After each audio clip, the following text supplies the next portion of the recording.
Hello class, this video is essential viewing and will enable you to participate in our next lesson about perspectives on the ANZAC Legend. These are the outcomes and content targeted in this lesson.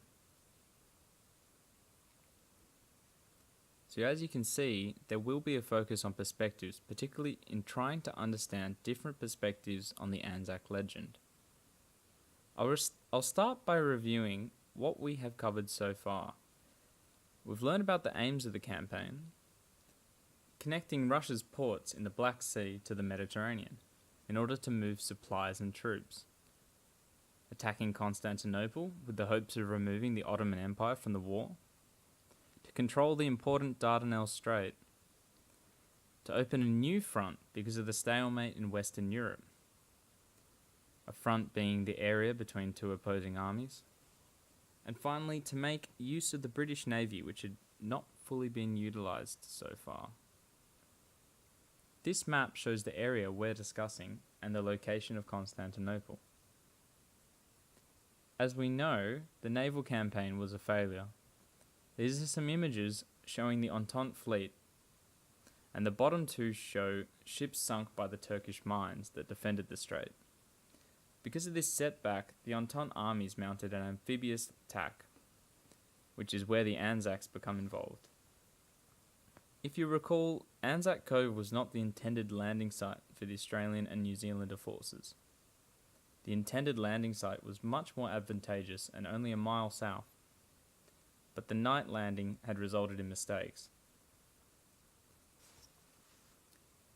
This image shows the steep ridge the ANZAC troops had to tackle in order to take the beach.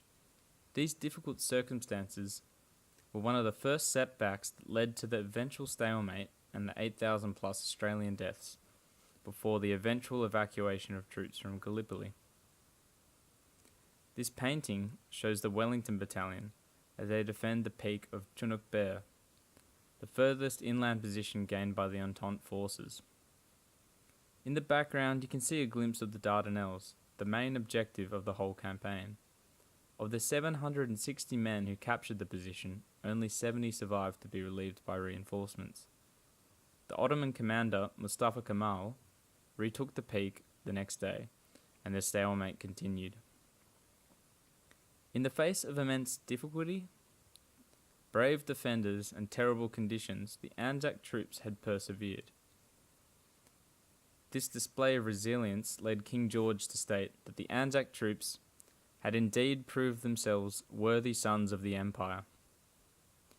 A certain image emerged of the ANZACs as being heroic, tough, resourceful larrikins who valued mateship over glory. This ANZAC character has come to comprise much of our self-image as a nation.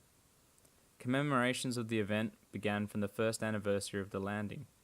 Wounded veterans of the campaign were paraded in vehicles in Sydney, while 2,000 ANZAC troops marched in London.